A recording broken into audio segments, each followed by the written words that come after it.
This is Saturday Morning Mysteries. And we're your hosts, Alexis and Grace.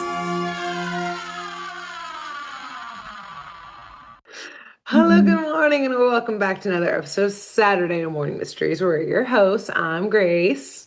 And I'm Alexis. And we're back in the 22nd century for our second episode of Sherlock Holmes in the 22nd century, which, by the way, in the 22nd century. Turns out, Alexis, that Justin watched this show. Oh, did he? Like growing up? Oh, that remembers this show a lot. I don't know what it explains, but I told him we were doing it, and he was like, "Oh yeah," and he started singing the theme song, and I was like, "You know this show? Wow!" So people did watch it. Confirmed. See? It was a real show. Wasn't a fever dream that we're now reliving for everyone. Yeah. But today, Alexis will continue our futuristic fever dream with our second episode of the arc, her first episode of Sherlock Holmes, the 22nd century. I'll pass it on to you. Indeed. Thank you very much. And although he says he really remembers it, I don't know. I argue that he probably also has more feverish dream memories of it rather than like concrete, oh yeah, I know what I was doing when I watched this. Yeah. Because, come on, really? But again, it's Justin. You know, he didn't remember Watson was a robot. Might explain something. Okay, fair. See, but these are all the fever dream things I remembered too, right? Like the song, the theme song. Watson was a robot. Lestrade's caked up for whatever reason. Holmes is also caked up for whatever reasons and is young again. So. But no, I believe him because quick Google search too, and there's some fun Reddit threads on this show that basically are it's like all these things that we've just said. Like, does anyone vaguely remember? And the next comment will be like, yeah, didn't the theme song go like Sherlock Holmes? 22nd century. People are like, yeah, that shit is like imprinted in my brain forever. It will not come out. Yeah. So we're on the right track. We're not the only ones who are like, wow, this show is very feverish, dreamy. And we're also glad to hear that other people in our generation also somewhat remember it or did experience watching it growing up.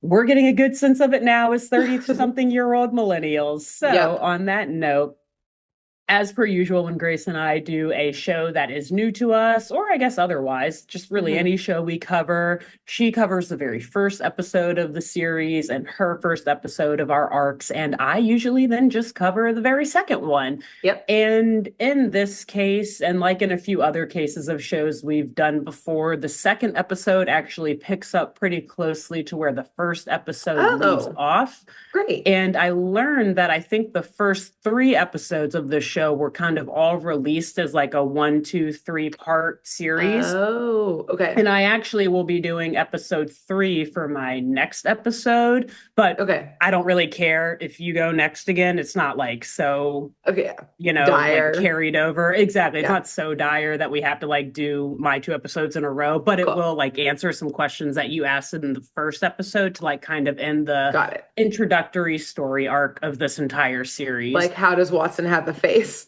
Indeed. In fact, and yes, in fact, that actually will be answered today. Great. I mean, basically, like, it's not really spoiling anything. Like, you explained it basically in your episode. You're basically on point. But we'll get I used my deductive reasoning. Elementary, dear Alexis. So I'm Watson. Actually, that kind of probably checks out. I don't know. I feel like that kind of checks out for our dynamic. I'm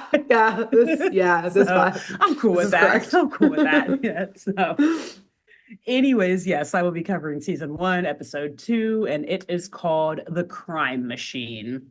Okay. And the episode begins with our mystery-solving trio of Lestrade, Watson, and Holmes hover driving, not through New London. I'm thinking of New York. New London, but instead they are hover driving through the Swiss Alps. And in their hovering, they're making their way towards the site of none other than Sherlock Holmes and Professor Moriarty's deaths, many alleged deaths, at least of Sherlock, many years ago.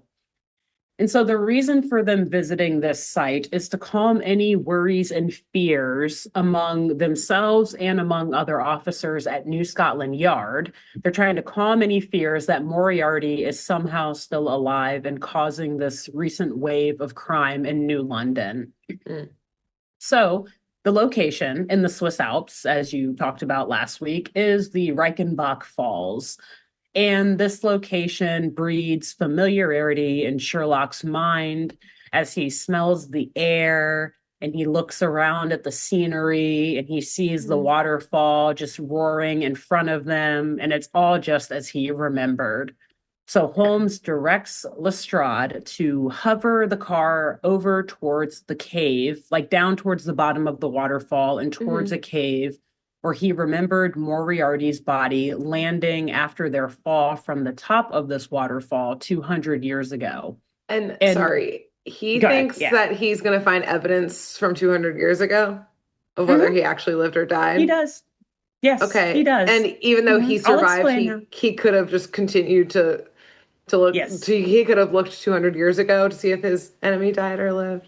Yes, well, we'll get there. Yes, but you're asking great questions that anyone should ask as hearing this series of events unfold. Okay. So we do get a flashback, and we actually see what happened after they fell from that cliff. Okay. Yeah. Or was it like off a bridge? I can't it's like forget. It was off of a bridge, right? Yeah. Okay. And so they both fell off.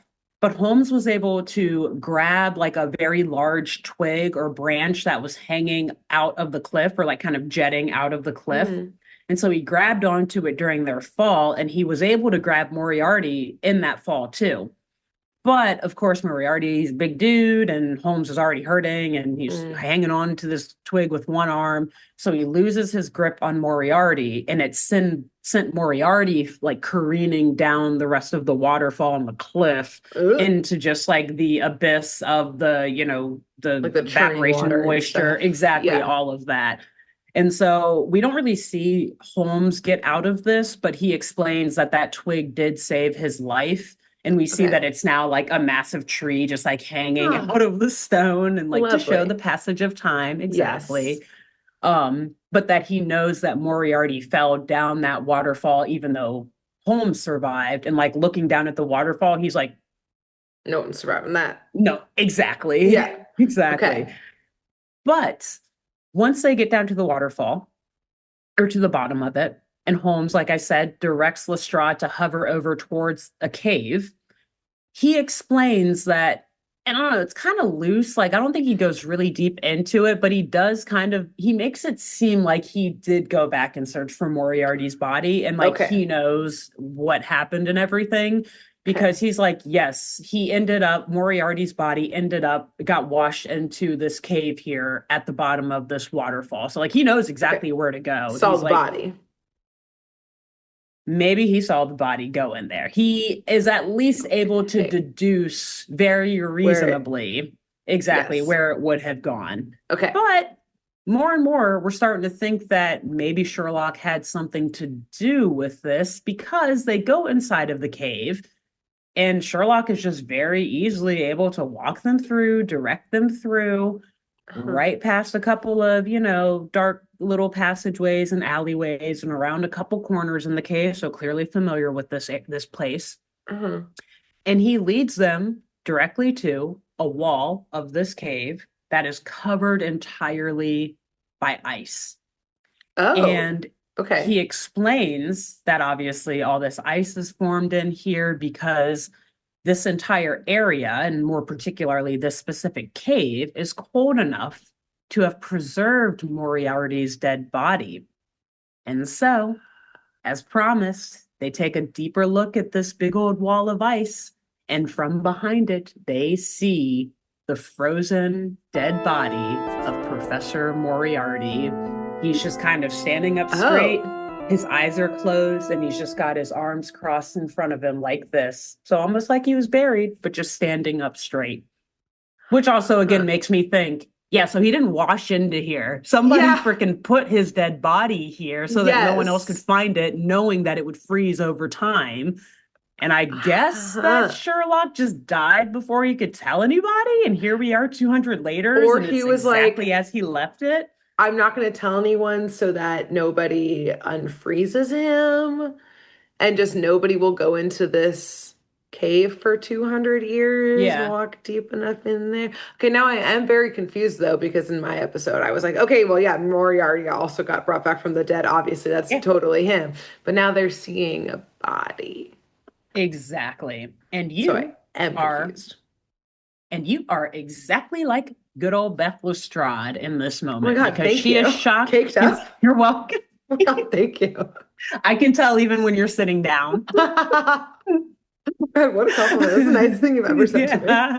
You're just like Lestrade. Oh, shit, thanks. I guess I don't need to go to the gym for the next couple of weeks. Man, God, it paid off. I Wow. I have been dieting. Thank you for noticing. I liked your one arm Gotta arched back. gotta have my hip hop.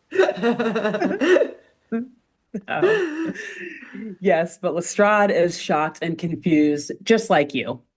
Because, just like you just said, she is certain that the mysterious figure she saw in last week's episode looks so much like Moriarty, and she was so positive that it was him, aka that he too had been resurrected from the dead.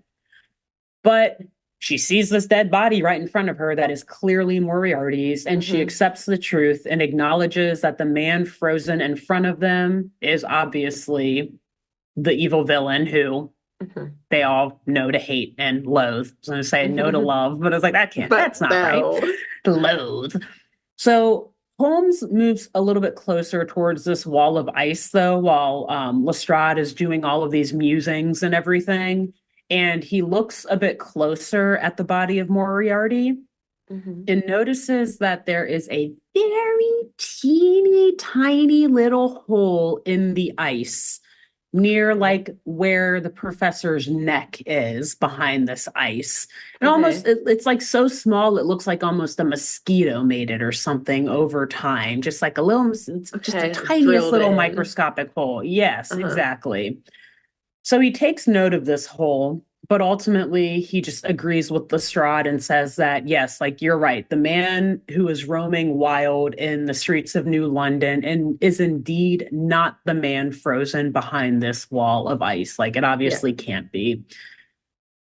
But before Sherlock can explain anything else, obviously it's an action mystery, whatever show, the cave has to just start collapsing on them as per usual. It's been 200 years. Nobody's been in here. Not a single rock has dropped, not a pebble, but today, all of them. All of them. Every last one. Every one of them. Yes. And they do, because the gang is enforced to very, very quickly get the hell out of this cave as rocks are all crumbling and falling around them. We don't see the ice in front of Moriarty crack or anything like that, but my instant thought is this dead body loose in there now? But also, would it then be immediately smushed? Oh, this is true. This is true. So I guess it doesn't matter. So that's the end of Moriarty. Okay. So great. Mystery solved. Series over. Done. Nothing else to talk about here. We did it. Yeah. But obviously our heroes are very skilled and they are able to get out of the cave moments before it entirely collapses and moments before boulders and large rocks are just covering the cave's entrance. And they get back in their hover car and they start to make their way back to New London. But on their way back, they do also receive a call from Chief Inspector Grayson, who is ordering Lestrade to report back to his office immediately for a briefing on a series of abnormal crimes that have unfolded in her absence. Okay. So when they get to his office, Grayson has like this big holographic map of the city pulled up, and he tells the trio that all of these crimes that have occurred over the past like day alone, they're crimes that haven't really happened in almost a century. It's like burglaries and looting and that kind of stuff. Okay. And this, I guess, is also picking up from your episode last week where we learned about that. I forget what it's called, but it's like that pre-crime, like, you know, figuring out basically like decriming people who have a Yeah. tendency to like create crime or whatever, but also it's just like this very dystopian, Yes. authoritarian way of preventing crime in the future Quote by unquote. Yeah. monitoring people who have committed crime in the past, etc. Brainwashing them, So, whatever. you Reprogramming. know, they do. I'm sure that they gave their consent to do it, so it's probably totally Definitely. fine. It's chill. It's cool. It's cool. So, yes, Grayson is very confused by all of these crimes because they thought that they eradicated crime in New London through all of these totally not at all authoritarian and dystopian means. So he's concluding at this point that all of these crimes must have been carried out by this whole new criminal element in town that they don't have wraps on yet, and obviously haven't decriminalized or decrimized whatever they called it yet. So they gotta get these people strapped down to some chairs and lobotomized stat so that New London can get back to its old ways. Yeah, New London back to its old ways. How old? We don't know, but never mind. We're not even gonna go there. So, to add more confusion to the situation, many of the perpetrators of all of these crimes have no criminal background whatsoever. Oh, interesting. So they weren't even So on the again, radar. exactly. So they were not on Right. the radar because they have no like pre-crime for these people in the system to trigger them to like arrest them before they or lobotomize them before they actually commit these crimes. So Grayson is just like at his wits' end trying to figure out what the hell is going on and how this is all happening out of nowhere. So he's showing the trio this holographic map of the city, and all of the crime sites are highlighted on it. And basically, Holmes is just like looking it over as he usually does, just scanning it and gathering all of this information. And as Grayson is explaining all of this stuff about these unexpected crimes occurring, Holmes just kind of stops him in the middle of his spiel and is like, no, no, no, Inspector Grayson, this is no random crime wave. And obviously, Grayson is like clutching his pearls, like, are you accusing me of being bad at my job? How Like, dare. excuse me, how dare you, sir? And Holmes further explains that the looters, he's like pointing out spots on this map, and he's saying that the looters bypassed a series of luxury stores throughout the city and instead went straight for Bond Street Jewels, where Holmes claims it's easier to trade in jewels for services. Meaning, I guess you don't need to leave a money trail or anything like that. Then he directs Grayson's attention to all of the microchip warehouses in the town that were also hit by the thieves and looters. Okay.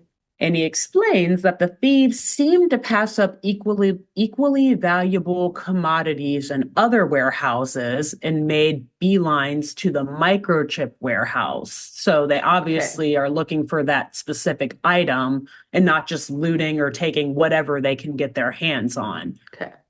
Again, all of these sound as two people who listen to a lot of true crime, we're probably thinking it's a pattern.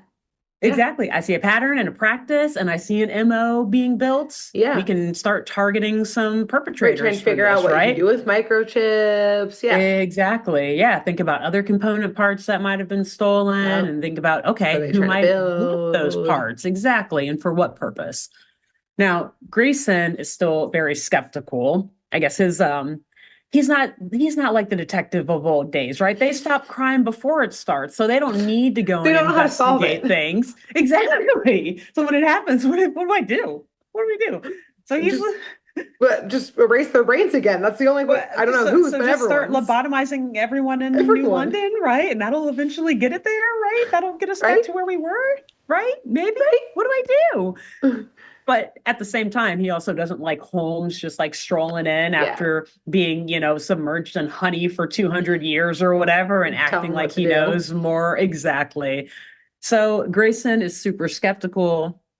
And he tells Holmes that, like, okay, well, some other crooks also broke into the local zoo and stole a bunch of robotic animals. Explain what that has to do with any of this. And Holmes is like, well, I don't know, maybe some of them wanted to just go for a ride and have a good time. But nonetheless, I believe they were following orders of a master. They weren't there just because they wanted to be there. So, he kind of admits, I can't totally explain what the zoo has to do with this, but I guarantee you something is all connecting this together.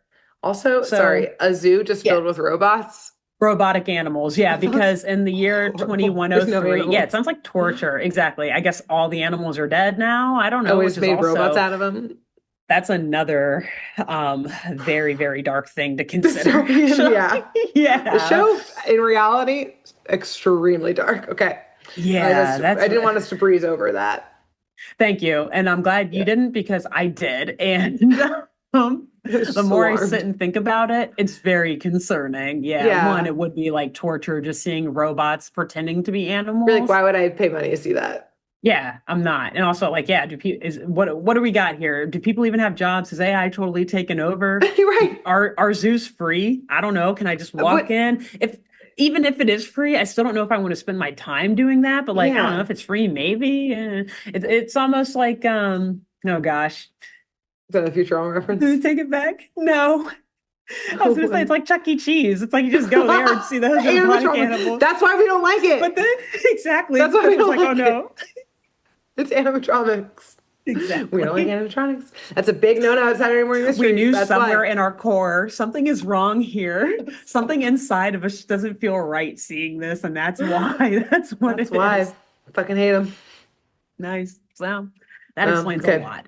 Yep. Okay. Anyways, so Holmes is now deducing and explains to everyone else that they can find this alleged criminal mastermind in the underground, aka the Mm. old London subway, that, as we talked about last week, is now defunct in the age of hover cars and I don't know, the future. I guess nobody needs the train anymore. So Holmes notes that if they take a closer look at the map, they'll notice that every crime tracked has occurred near either a manhole or an entrance to the underground subway. Okay. And so he points to the site of the first crime on the map and tells Chief Grayson or Inspector Grayson that the the manhole closest to that first crime is exactly where they're going to start their investigation. Okay. And so he turns around and he's like, Lestrade, you coming? Watson, robot, you can come too if you want. And before Lestrade answers, I just have to explain like when Holmes began explaining all of this and like going through all of this reasoning, Uh-huh. Lestrade was standing like opposite the map of Holmes Uh-huh. by her boss, by Inspector Grayson, right? Like standing like ready to take Inspector Grayson's Uh-huh. orders. But as Holmes continues to explain his reasoning and like as Grayson keeps being more like, please, Uh-huh. no, yeah, right. We see Lestrade slowly like inching closer and closer to Holmes. Holmes and away from Grayson with like everything that Holmes says, she just like She's takes like, one scoot, step closer. scoot, Yeah. scoot. And so by the time that Holmes asks her if she wants to come with him, she's like standing basically right by him, Already like out the door shoulder with to them. she's already in the hover car. Yeah, she's pulling it up. Yeah. But no, actually, it's even low key funnier than that. Like Holmes and Watson go ahead and leave the office, and Uh-huh. Lestrade just looks at Grayson, and Grayson just like darts his eyes at her, like, you better not. Like, I'm your commanding officer. You listen to me, not to him. Like, they say all this without any words. They're Uh-huh. just like staring at each other. And it's like, you see Grayson's eyes, then you see Lestrade's eyes get like sharper, then you see Yes. Grayson's eyes get sharper, and then you see Yes. Lestrade's get sharper until eventually Grayson's just like, okay, fine, go with him. But Yes. No one gets past those but you purple better eyes of Lestrade. no, no, Get no. what she Of course, wants she had a hand on a hip too, to like, to it emphasize doesn't that she's in hurt. charge. Exactly. So, yes, Grayson's like, fine, go, but you better keep checking in with me and like keeping me updated on your Mm. status. So, yes, she turns around and immediately like runs after Holmes and Watson. And the trio finds themselves again hovering across town, making their way to the first stop in their investigation, which, as I said, is right outside of an underground subway station. Mhm. But outside of the station, we see another trio. a trio of like teenagers or like young adults, maybe probably teenagers, maybe like 19, like right out of high school.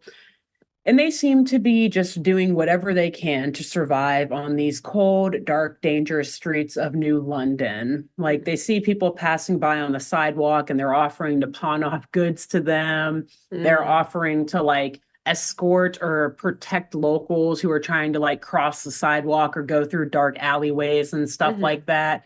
So even though they look kind of sketchy and they're like talking like real tough young like new Londoners, they're actually offering like kind services to people seeing this heightened crime. They're like, hey, this is a way for us to make a buck. People don't feel safe. I bet they'll pay us like a couple bucks or whatever to escort them down the block or something so they don't get mugged.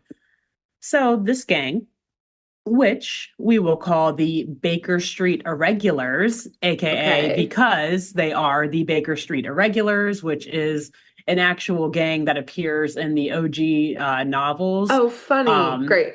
Yeah, so this is like the rendition of them for this show. And I guess I'll just say like in the books it's just a group of like a few boys, like street boys who Holmes often pays or employs to help like gather intelligence. Street like, intelligence. Yeah, like go ahead, see what you can find out for me, like little intelligence agents who are like running the streets of London and just finding out exactly basically. Lisa, can I get some shillings for some intelligence, please?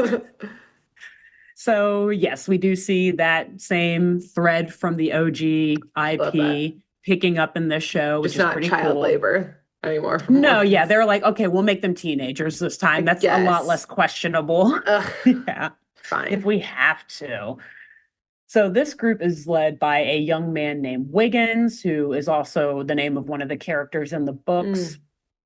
And basically, they have kind of like a little bit of a rough first meeting with Wiggins, where like the kids are up downing Sherlock, like, I don't know, dude, you look kind of weird. Like, what are you wearing? And you're talking about quid and whatnot. We don't use quid around here. We use credits or whatever. And you're talking about old stuff and things I've never heard of before. You sound strange. But Sherlock is able to use his deductive reasoning to literally read Wiggins like a children's book, like calling out all sorts of things about him and all these facts to the point where it actually scares Wiggins, where he's like, dude, how did you know all that about me? Like, are you Sherlock Holmes? Basically. And Sherlock's like one and the same. But Wiggins obviously thinks he's like joking because Sherlock Holmes has been dead for 200 years, basically. And so he's like, okay, whatever, but you seem pretty cool with all that knowledge. So like, what do you need help with? I'll help you out. And Sherlock tells them that they need help being guided through the underground and through the subway system. Wiggins, he warns them that a lot of nasty stuff has been going on down there, but Holmes stops him and insists that this is precisely why they need to go down there to take a look. And so they go down there, the four of them. And of course, not less than like 2 seconds into being in this abandoned subway, the group encounters another trio of thugs who immediately are like, all right, hand over whatever you got. Even though Lestrade is there and she shows her badge and everything, like, they're like, yeah, include that. Exactly. Basically, they're like, oh, hey, she's a yardie. She's going to have like these, this like little software system that tracks where all the other yardies are at any given moment. Like, let's fucking steal that from her so that we can stay ahead of. Exactly. So like, yeah, her flashing the badge actually put a bigger target on their, on their faces, not even on their backs, like their faces. Front and center. So, at first, Holmes and Watson are like ready to fight because they're like, all right, we got this, like 4 versus 3. We can do this. But we know Lestrade, she thinks with her fists, not with her brains. She and I mean that as a compliment. I know that sounds terrible in hindsight because it's a woman. She doesn't use her brains, but she is obviously the loose cannon. But she is obviously also like the brawn and the loose cannon of the group. Yes. So at the first sound of a threat, she legit jumps into action by jump kicking the crooks. Like she like karate kicks, like Liu Kang Mortal Kombat style, kicks each of these crooks and just starts beating the crap out of them. Like It's 1 versus 3, and she's easily winning. Like she's and she's the throwing them three, across. actually. She's worth three. Yes. Yeah. They think it's 3v1, but no. Yeah. And so Watson is like trying to jump in and help, but Holmes is like, I think the lady's got it. Like, she's good. And as he says that, we see one of the felons like fly across the screen in front of them, like screaming. Like Sherlock just takes a little step back. Like, oh, excuse me. Like, yeah, I think she's good. And so while she's beating the crap out of them and battling off screen, like we hear the fighting and the screams off screen still. But Wiggins and Holmes are talking now about like where they can track down the epicenter of all the recent criminal activity. And Wiggins, like, he's a little distracted by watching Lestrade fight. But he's shit out of everyone. Yeah, he's just like Holmes is talking to him and he's not even looking at. Yeah. But he eventually is able to tell Holmes that it seems like all of the activity is stemming from Piccadilly Circus, or at least the station underneath it. But he also tells Holmes that the rumor on the street is that once people go there, they don't come back, or at least they don't come back the same. Oh, shit. Okay. Dun, dun, dun. So Holmes thanks Wiggins for the services and asks for directions to get to that station. And once Lestrade is done beating the shit out of these 3 felons, Wiggins points. Do they get any info from the felons, or she just beats them up? No, they didn't need any. She just beats them up. Yeah. So they could have just spoken to Wiggins outside and gotten that information and gone on their way, but instead they went into the danger just so she could kick the shit out of people. She like had like the bloodlust in her eyes, and they were like, "No, I need Wiggins. You can't beat up the Baker Street irregulars. We'll find someone else for you to beat up. Let's go downstairs." Exactly. Go beat them up. Exactly. I'm sure there's some innocent or some not innocent. I'm sure there's some criminals down here that you can just like have your way with, whatever. If you really must. And she Wiggins is my man on the street now. We have to protect him. You can't beat up him and his friends. We got to find someone else. Exactly. And also he didn't threaten us. So, I mean, you have no reason to beat him up. These guys, though, they threatened you. Go kick their ass. Yeah, they deserve it. Need to establish that I didn't miss anything there.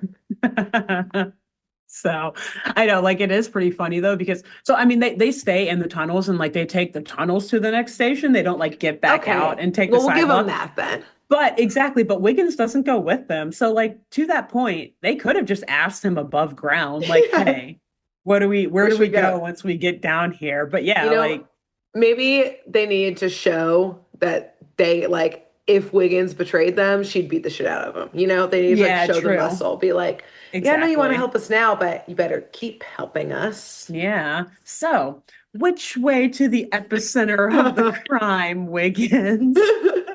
Right. Just like show the muscle that they're capable of, Which again is why he was so shocked and unable to answer when he like saw Lestrade for whooping ass over there, like flipping the freaking felons over and throwing them across the subway tunnels. Yeah.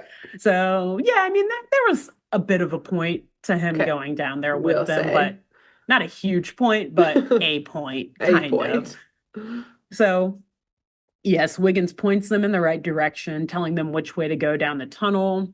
And Watson, Lestrade, and Holmes make their way even deeper down into this darkness to find this alleged criminal mastermind who's working under Piccadilly Circus. And much further down the tunnels, Holmes begins to sense like vibrating coming from the subway tunnel walls, which today, normal. Trains are running through them, right? Yeah. They vibrate.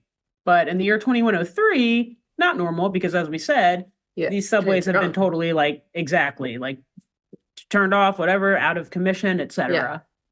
So Watson tells the group that he is also, at the same time that they feel the tunnel shaking, detecting high and illegal levels of ozone in the area, and that the levels are rising.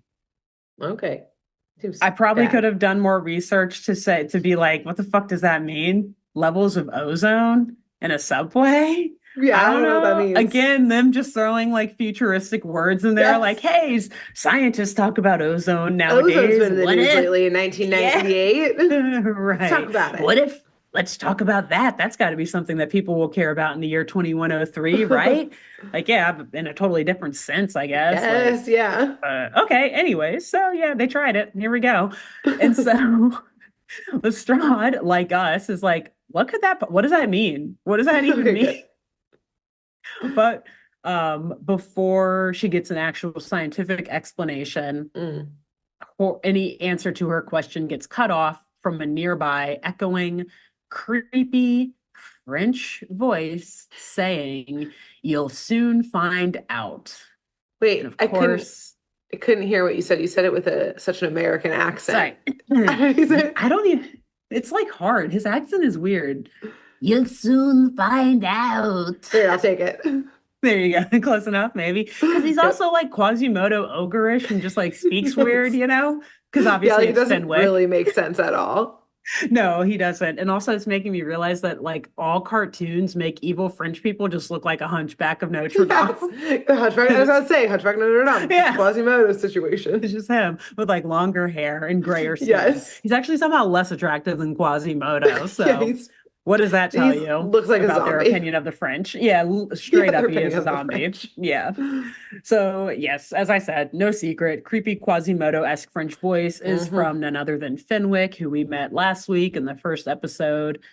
And this evil hunchback Quasimodo-looking scientist from last week's episode is also joined by a very large, like almost the only thing I could think of is like a Gundam style robot who's Down there in the but tunnels? like not as big as Gundam, Okay. more like human size. I mean, it's probably still like 8 feet tall, but yeah, down in these tunnels, just like standing right behind Oh my God. Fenwick, like bodyguard style, Just just ready to ready. do whatever exactly Fenwick orders the robot to do. Hmm. And so Lestrade accuses Fenwick of being the criminal ringleader. But her accusation is cut short when Fenwick's robot shoots laser beams from its eyes at the It does. trio Okay. in a tunnel inside of somewhere behind you. With They've ozone, with already rising ozone? with oh, who knows? Is it explosive? Is it Oh no, flammable? zone. Oh, out. Get out. I got We're fired done. from the podcast. But that was good. I want you to leave because I hate that I enjoyed that joke. I'm embarrassed, but it was great. It's okay. I hate myself, so it's fine. It's fine. I hate myself for that one. So, oh, damn, that was good though. How's no one ever said? No Thank you one's so thought of that much. one before. How have we never heard that? I don't know. I'm a visionary. You Elementary, dear Alexis. again. This is why you're Elementary. Sherlock, and I'm just mere Watson. Does that make Justin Lestrade caked up? Kicking ass, taking names. It He's does. gonna love this. I'm never hear And the end of I that. was gonna say, I know he's listening now, so not only is he listening, but he knows this show as we've discussed. So Yes. he can fully appreciate that This comparison. Yeah, context. Yep. I think that sounds good. If we somehow end up together on Halloween, I think we know what our costumes are going to be. Yes. The two of us dressed as the men and Justin dressed as the As caked up Lestrade woman. in the full Only latex makes sense. suit. Yes. Skin tight. Get him a wig, a nice bob wig. Little purple contacts. Yeah. We're ready. That was is We're the ready. easiest Halloween costume planning I've ever done. Done. So, anyways, the crew or the trio, after having lasers shot at them from this robot, they jump out of the way and they start to run to safety. But before they can get too far, the robot stuns and incapacitates Lestrade and Watson. Oh shit. But Holmes is still able to like duck out and kind of like hide and assess how to take down this robot. And so Holmes lures the robot onto the train tracks, like trying to get it to follow him. But then he activates a switch by the tracks, which then turns basically like the electricity back on through these rail lines. and it sends the electric current from the dreaded third rail through the robot's circuits, immediately frying the circuits and causing the robot to just like freeze and collapse for a second. That's big risk to like assume that Big they risk. kept the electricity running down there after it shut down. Yeah, actually, great point. Because at this point, I don't think there's anything that's happened to like lead Sherlock to kind of deduce that they should still work. Like usually before he does things, like he gets a clue to see that the thing he's going to do is going to work. Yeah. But you're right. In this case, he was just like, I hope so. Maybe. Hey. And also, whatever tapes Lestrade gave him to watch to learn about the history of the world since he died, he knows. Because the fact that he even understands how the subway works. Yeah. Right. How like this electricity works of like, turn it on the rails, the robot will not be able to handle it. Right. Yeah. Yeah. And also tapes. For him to avoid the rail too. Because like right. The only reason I know to avoid the third rail is because I see signs for it at the subway all the time where I ride it here in DC, but also because I've sadly seen videos of people not doing well after touching it, aka, well, it's bad. Anyways, so, so this works. It does incapacitate the robot for a little bit, and the robot collapses for a second. But before Holmes can go save his friends, Fenwick sneaks up behind him, shoots him with yet another stun gun. Oh. And this causes Holmes to freeze up and also collapse to the ground. Oh. And so Fenwick, he commends Holmes on the inventive fighting capabilities like we did. He's like, good job clocking that. I didn't even think about that. I make sure my robots don't touch these rail lines anymore. I'll put the signs back Noted. Up. Yeah. Don't touch. Yeah, right. Somebody could get hurt.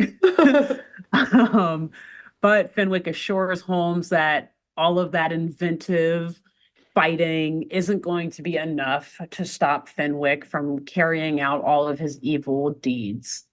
Yeah. So once the trio is fully unconscious, each of them being stunned in one way or another, Fenwick and the robot, which has now gotten back up, I guess. I don't know if Fenwick reprogrammed it or what, or maybe he got another robot to come. I'm not sure. But Fenwick and some robot carry the trio to a nearby rail car that's just kind of like obviously been abandoned and is sitting off the trail or off the train rails a little bit ahead of them down the tunnel.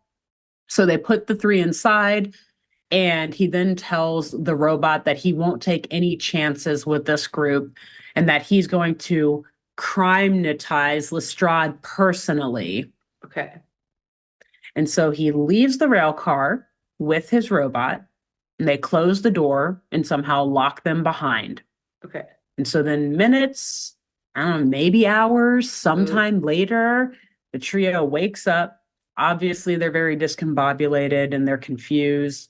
And they start searching for a way to force the subway doors open.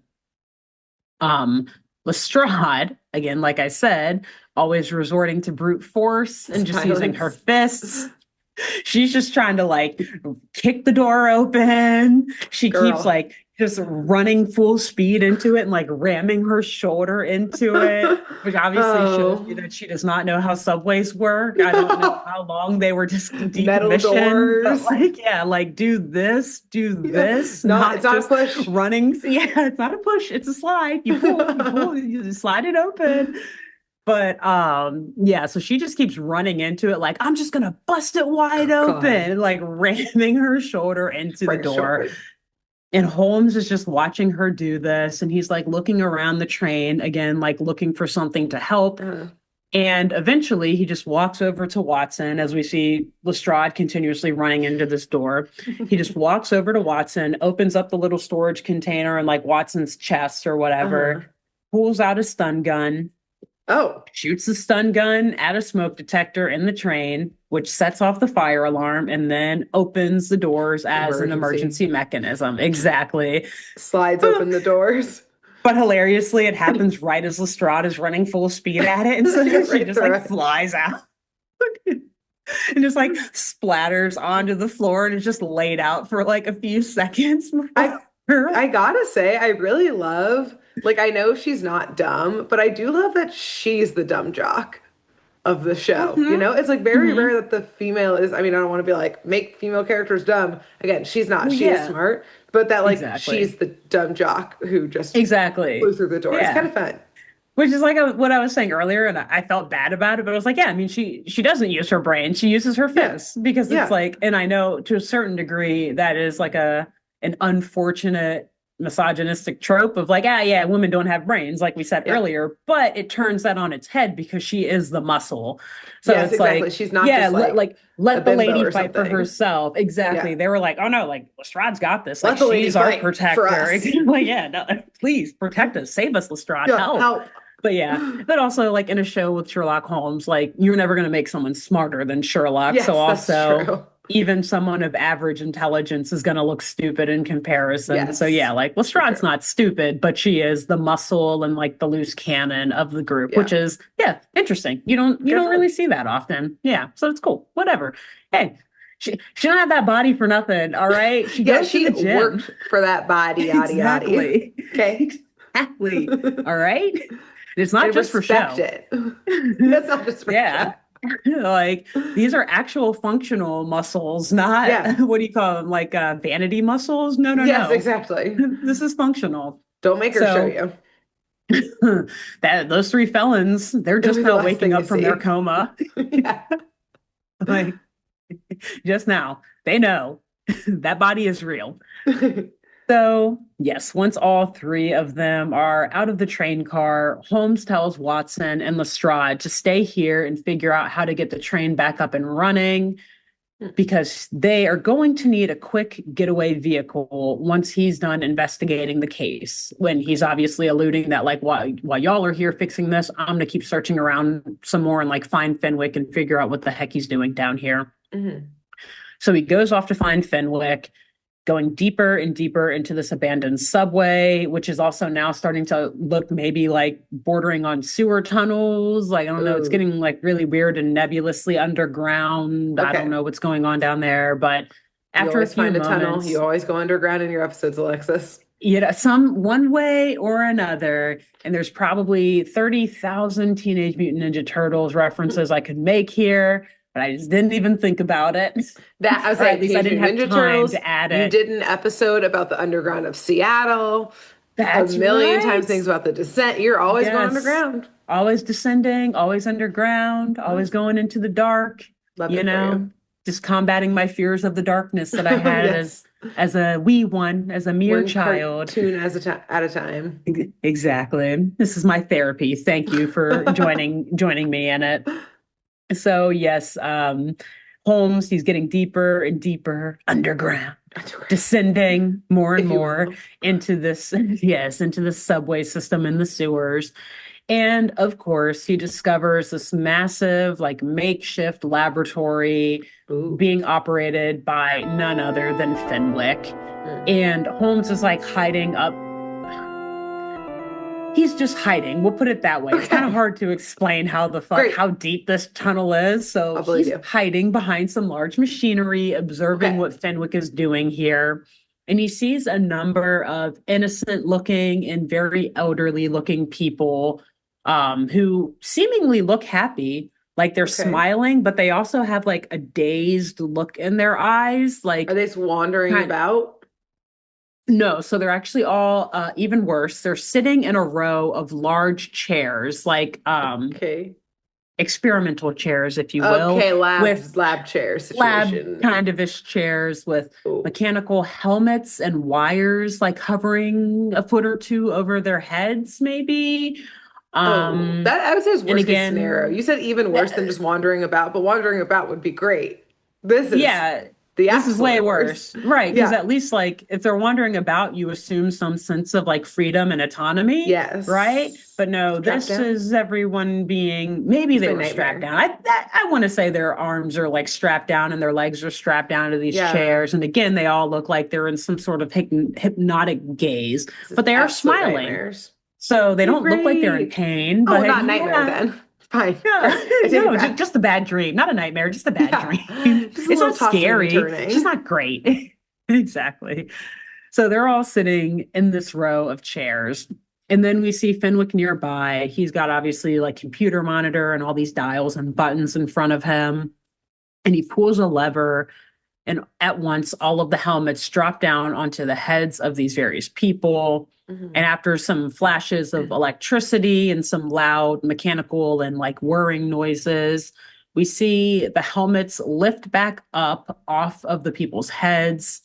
And the people who before seemed just like dazed and happy, they're still dazed, but now they seem like enraged and angered. Like their smiles immediately turn to frowns and like scowls across their face, and their eyes are like their eyebrows are furrowed, and they just look like they're ready to just like fuck some shit up for real. And these are like old people too. Like I think Fenwick calls one of them grandma, literally. I don't know if it's his actual grandma, but it's a grandma for sure. Like she's got fully gray hair. Yeah. Okay. Right.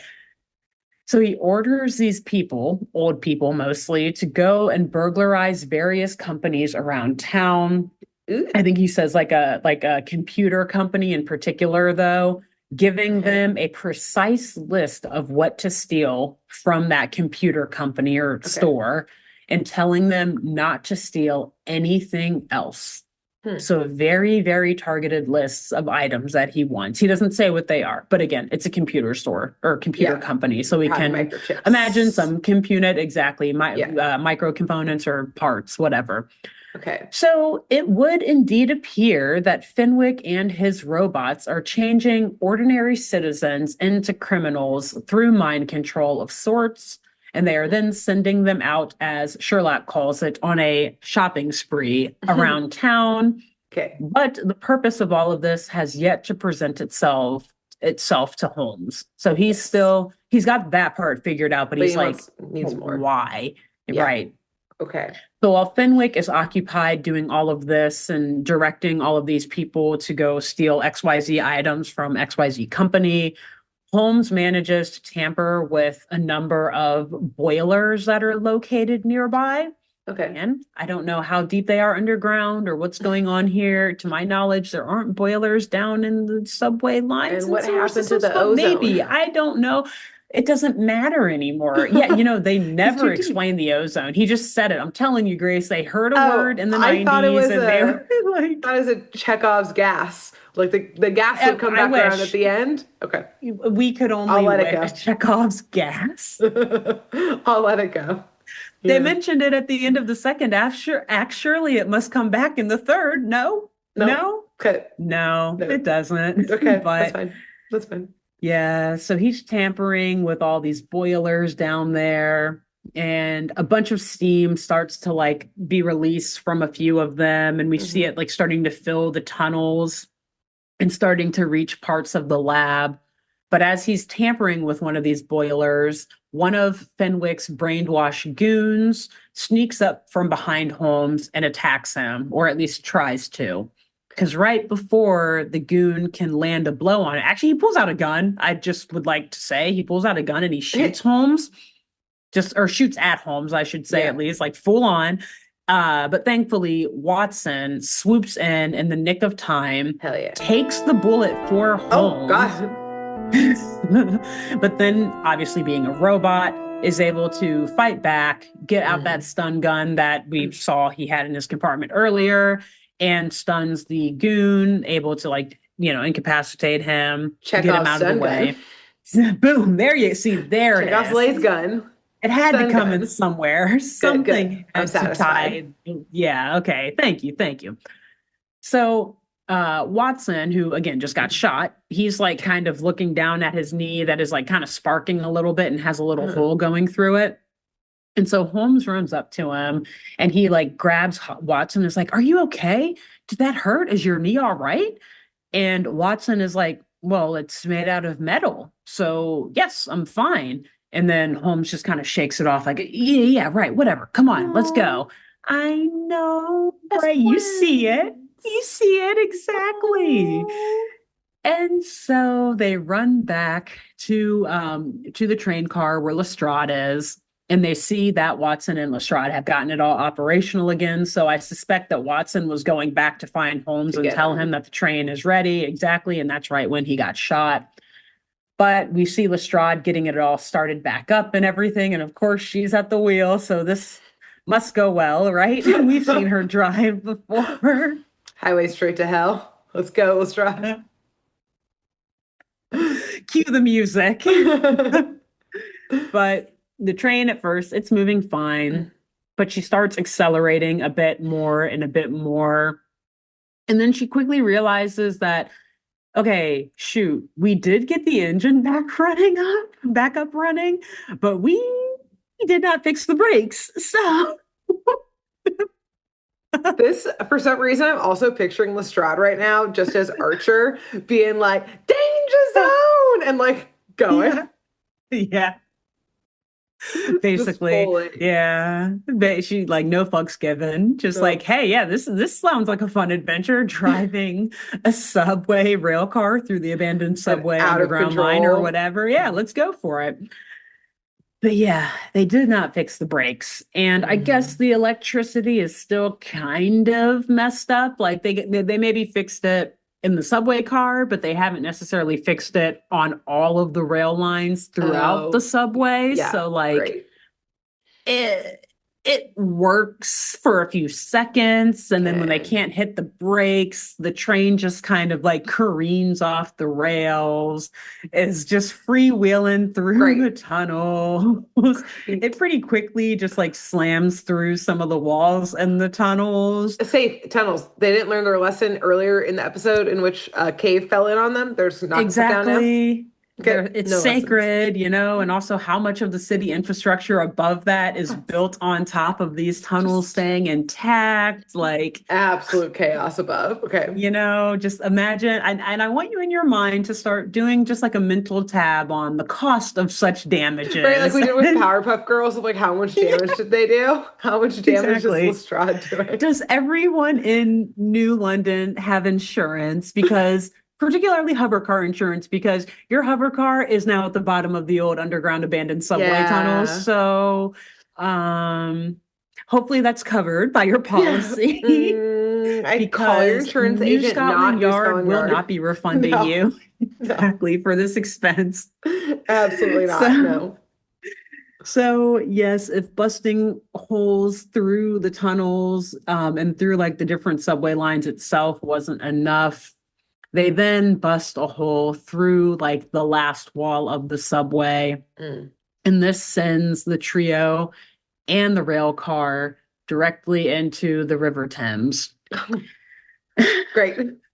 Which I would imagine then also sends a shit ton of water from the river flowing back into the subway tunnel. They don't show it, I don't think, but that's obviously what has to happen after that, right? Yes.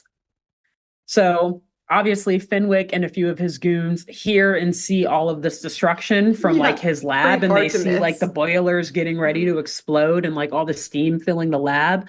So they quickly make their escape from the subway tunnels right before like a massive explosion just goes throughout all the tunnels from the boilers just being set off and just like losing their capacity. Those skyscrapers atop of all of this too, they're so tall in New London. Okay. Great. Yeah. Again, add it all, tabulate, just start calculate. I can't even fathom, honestly. And I don't know the exchange rate for dollars to credits. Someone and bring this the interest rate of the dollar. They did the math sub Reddit. Someone will figure this out for us. Yeah, right. Someone knows. So Holmes and Lestrade surface from the water of the River Thames, gasping for air. But when Holmes realizes, like, well, he looks around and he sees Lestrade in front of him, fine, breathing, little panic, but breathing. But then he realizes that Watson has not resurfaced. And so he's panicking. He's like swimming back and forth. He keeps diving down under to search for him, screaming Watson's name over and over. But Lestrade pulls Holmes out to shore and tries to calm his nerves and just tells him, like, it's okay, we'll find him. But then Holmes says, are you kidding me? Like, look at this river. It's insane. Like, it's so dirty, and like, we'll never be able to find him and like get through it to see him in there. And then Lestrade's like, okay, fine. We'll get you another CompuDroid. It's okay. Like, obviously we can expense whatever the fuck we want to Scotland yard. We can They get won't another even notice this robot. line item. Okay. Do you How see many all do the you money want? that we're going to have on this expense report? A $2 million robot is nothing. Drop in this River Thames, They- A quid in this They'll River never know. Thames. Yeah. But adorably, Holmes freaks out at the suggestion of him getting another compudroid. And he tells Lestrade that he doesn't want another compudroid. He wants Watson. Just so adorbs. Yeah, It he's hurts warmed my up heart to a him little bit, I will fully. say. I know, it is sad. Very Yeah. sad. But don't your heart need not be hurt for too much longer, because Holmes screams out Watson's name just a couple more times before hearing Watson's robotic voice say in the distance, "Holmes, is that you?" And he turns around and we see Watson slowly wading through the water and back onto the shore. And then as soon as he gets onto the shore, he collapses down to his robotic knees.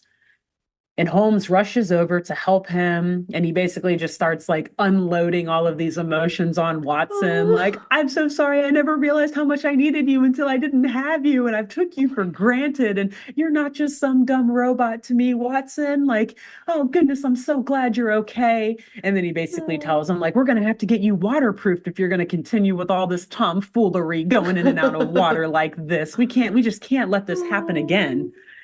And so Watson, he's pleasantly surprised, but also a little confused by the fact that Sherlock has now like fully humanized him. Like he's calling him Watson. He's obviously saying how he's his best friend and how much he needs him. Yeah. And obviously Sherlock Holmes appears to have fully warmed up to having the robot as a companion. Mm-hmm. Meanwhile, like Lestrade, she's off to the side watching this, obviously kind of rolling her eyes, like, yeah, told you you'd eventually get used to him, whatever. But meanwhile, this heartfelt moment is interrupted by Inspector Grayson, who calls in to Lestrade. I told you to do that tabulating for a reason, Grace, because he's getting a lot of calls right now. Every fire department's been deployed. Every EMT, like every other police officer available, an inspector available has been called to handle some damage somewhere in between Piccadilly Circus and the Thames. I didn't look it up on a map how far away those are from each other. Maybe they're really close to each other. But I imagine the subway tunnels are doing a lot underneath there. Yeah. And going all over the place. So, and I assume that if you collapse a wall in one end of the subway tunnel, it may mess up. It's not in a vacuum. Exactly. Like this shit has domino impacts and effects. So just, multiply that initial damage assessment by like 50 and you probably get like a safe ballpark estimate. I don't know, $50 billion. Oh no, Zone. I don't know. I liked it even more the second time. Big time though. I meant it this time. And yeah, Lestrade is in trouble because, like I said, this is obviously very expensive. Yeah. And the first thing Grayson says is, Lestrade, you need to get to my office immediately. Yeah. I am looking at this damage assessment and we have some shit to talk about. So come back to the office Your ass now. back here. That whole ass, get it back here. Get that entire, I don't know how you're going to fit it through my door, but you better get in here. Back that dump truck right up. Right back to the office. Right to the office. I assume in the year 2103, you're allowed to talk like this in the office, probably. So, Definitely. Yeah. No one's in trouble here. So it's hilarious though, because Lestrade obviously is so confident in her work and also in like Sherlock's detective skills. And like they realize that they're getting close to figuring this out, because she just calmly, like she low-key laughs Grayson off. Like she's like, okay, we're on our way back. And then like hangs up on him. Like as he's still yelling, basically. Like I'd be so pissed if I were him. I would never let her leave the office. Like you're on desk duty for the rest of your life. Forever. Yeah. If you even have a desk to come back to. And your little friend, Sherlock Holmes. Yeah. No. Get him out of here. Put him back in the honey now. I'm reprogramming Watson, and this guy shouldn't even be alive, so unplug, shutting that down. What if we just unleashed onto the world? This science is yet to be tested. Shouldn't he be in a lab still? Shouldn't he be under observation, as we discussed last week? Yeah. What is this? So, although Lestrade laughs it off, they do go back and I assume debrief with Grayson. We don't see it, but we assume that it happens because in the next scene that we do see, Lestrade and Holmes have just pulled up to Sherlock's old home, which I think you said last week was like a museum turned now. into the museum. Yeah. But now they go inside and they see that it's totally cleaned up and it's been refurnished and it basically looks like new, or at least like it did when Holmes last lived there. Like very clean, spick and span. And Lestrade says that she hired people to come in and clean it out and air it out a little bit for him. Because according to Sherlock, it even smells like someone's been eating fresh fish and chips in this joint. Like that's how clean and cozy and homey it feels right now. Yes. So after Holmes gets a chance to kind of like look around some and get reacquainted with his surroundings here, Lestrade tells him that if he wants it, it's his to have. Like he's welcome to live here again. And so I guess the reason why I'm like, they must have met with Grayson again is because I assume that Scotland Yard is funding all of this now, or like she somehow slipped it into the line items. He'll never know. The museum was also destroyed.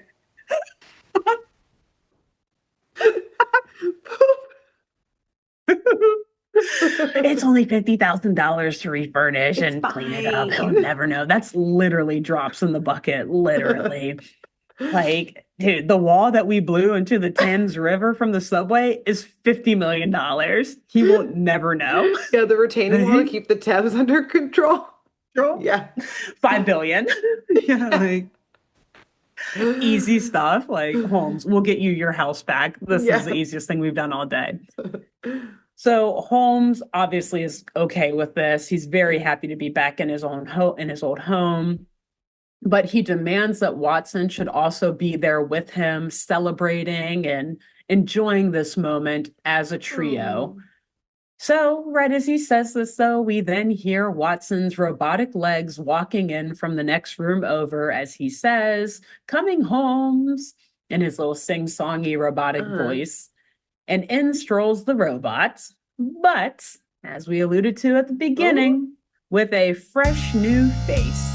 That is right, the face of Watson that we saw at the beginning of the first episode, with full cheeks and a big beard and mustache, and he's got his little bowler cap on and the monocle and everything, the whole bit. And he tells them that, as you predicted, that they use those new Elastomeric technology devices or whatever that New Scotland Yard has been working on. And that now he looks just the way Holmes remembered his old pal looking. But at the same time, it's creepy because he doesn't have his clothes on yet. So it's just the head. I thought he had his trench coat on. Body. Not yet.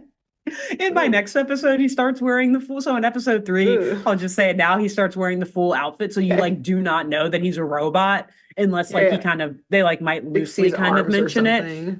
Yeah. Right. But like even then, like he's got the full outfit on the whole time, like full suit, not just a trench coat, like shoes, pants, he's got all like the a 3-piece suit, vest, tie, everything. So it's like you literally cannot see any inch of metal. Again, so it's like if you didn't watch these first 2 episodes, she said, "This is easy. 3-piece suit. I know how to get you what you need." Yeah. We'll get him even like 10 3-piece suits so that he can like have some outfit variety. Yeah, changes. Yeah. And if you guys ever have to go into some like different sort of environment to investigate, it's like he's got like different costumes. Like here's if you guys go on safari, here's if you go to space, here's if you go to the mall, here's if you're just going shopping. Yeah. So yes, it's cute and wholesome that Sherlock is now reunited with what appears to be his best friend, but also still a little jarring at first because we just see human head, robot body. A little creepy, but whatever. So Holmes, he's speechless, but also very happy to see this new development on Watson's face. And for for a moment there, he starts to like feel like things are like the good old days again. He's like, yeah, this is good. We can make this work. I'm excited. And Lestrade puts a cherry on top of all of this good news by telling Holmes that New Scotland Yard would like to hire him as a consultant. He accepts, but before realizing that the only condition is that he reports directly to Lestrade. And now, as we heard in the last episode, he's a little bit jarred by the whole women in charge thing that exists now in this day and age. But after a little bit of an explanation from both Watson and Lestrade about how, like, yeah, you may think it's not better for men, but it is better for women now. Like, the world just works this way. Like, you better get used to it. And Watson's like, yes, and it can work for men, just depending on the man. So basically saying, like, if a man wants the system to work for him and like is okay with women being in charge, then he too can thrive and survive. Like, no point in resisting it, basically. 22nd century. Yeah, let's go. Exactly. And in the end, Holmes obviously agrees and is like, fine, I guess we can work together that way. And he says that they must anyways, because this new crime wave is just beginning and the mastermind of it all is still out there somewhere. The end. Oh, damn. Okay, now I see why. So Fenwick got away. Yes. Yeah. Yes. Okay. So, and very quickly, I did steal slightly from your idea last week of like talking about the actual book that this episode is based on. But and reading about the plot of the book, I was like, I don't really see the resemblance other than a few very small details. So I'm actually not going to go too deep into the plot and just give like a very, very quick, like 2-sentence summary of that story. So it's called The Valley of Fear, which is the fourth and final Sherlock Holmes novel by Arthur Conan Doyle. The book edition, the first edition of the book was copyrighted in 1914, but it was published in 1915. And basically, just like the 2-sentence synopsis that I was able to find online is that it follows Holmes investigating a locked room murder in England, which is revealed to be a faked death connected to a past life of dangerous undercover work against a corrupt secret society in America. And since the episode, like that's all I'll get into because it deviates basically like so much from that. I gotta read this. That sounds novel. Awesome. I know, and I'm mad because I'm like, shoot, I wanted to like listen to some of these audiobooks for the episodes that or the audiobooks that the episodes I'm covering are based on before covering them, but I didn't have time to listen to this one before today for reasons that we discussed before recording today. But anyway, so I was like, well, shit, now I really want to go back and listen to that because from reading, I like very quickly skimmed through a longer synopsis and I was like, none of that happens in this episode. So I'm not really sure. I guess it's basically just because like Moriarty fakes his death in that book, I think, or like something like someone like that does. And so they're like, thinking that Moriarty's death is fake in the show too, even though they found him. But like, I don't know. But that's what Wikipedia says this episode is based on. Maybe if I have time to listen to the audiobook before my next episode, I'll add a little recap to be like, okay, guys, I'm an idiot and here's what I missed. Here's what happened. Here's what actually happened now that I've actually had a chance to listen to it. But other than that, that's the end. Wow. Okay, yeah. I'm glad we got the Watson coming around. We did. Also, we got that explanation at least. Yes. Also, very precious, their friendship and love. And also, girl, how are you not fired yet? Girl, she will be soon. Maybe by the end of this. I don't know. I mean, actually, honestly, seeing how society works, she's going to take Grayson's job any day now. I know. I was about to say that. I was about to be like, actually seeing the surveillance state and police state that New London is in this year. She can get promoted. Like, actually, when you think about it, like Lestrade's going to be the first officer to solve a crime probably in New London. For like so long that like there's no way she's getting fired because she's the only one who actually understands crime fighting at this point. Like how to fight, how to solve crime. how to physically fight crime, like with your fists, and to actually fight it by solving it. Yeah, with like good detective work. Yeah. Yeah, she's getting promoted for sure. She's not going anywhere. Yep. No. Fail up, Grace. Fail up. That's what Lestrade's teaching me. Yep. Yeah. Wow. One day at a time. Great job. So, that was very fun. Thank you. And so, like I said, that is technically part 2 of a 3-part arc that the show starts with. But I have no problem with waiting until 2 weeks to do the 3rd episode. We'll have a fun side quest. It'll be a nice break. Exactly. Nice side quest. And then we'll come back and we'll finish this whole mystery of who really is the mastermind of all this new crime and this new London and New Scotland Yard. And what the story with Fenwick and with the dead body of Moriarty really is all about. Very curious. But until then, we have another episode from Grace next week. And before your episode, Grace, who should the listeners and viewers tell about this podcast? I think you should tell, and would you still call it a subway conductor, like a train conductor? Yeah, conductor. A subway conductor? Yeah, tell a subway conductor when you're hopping on public transportation. We love public transit here, so tell them, let them know. Ask them, check the brakes as well. First and foremost. Check those brakes. Who should they tell after that? And then you should tell an elderly person. And, make sure they haven't been brainwashed by anything to change their mood, their vibe, their overall disposition. And, just keep including but not limited to Facebook. That's a thing that could brainwash them to change their emotions. I was gonna say yes, and some television stations out there too. Yeah, exactly. We'll just leave it at that. So, anyways, until next time. Bye. Bye. Thanks for tuning in to Saturday Morning Mysteries. If you enjoyed this episode, please share, rate, review, leave us a like, and drop a comment. We post episodes every Saturday and bonus tune tangents whenever we feel like it. So please subscribe so you don't miss the shenanigans. And if you want to follow us on YouTube, click the bell under the YouTube subscribe button to receive notifications when new videos are posted. And if you want to subscribe to the podcast, we have no idea what you're listening to us on, so just hit the big subscribe button on whatever app you're using. We believe in you.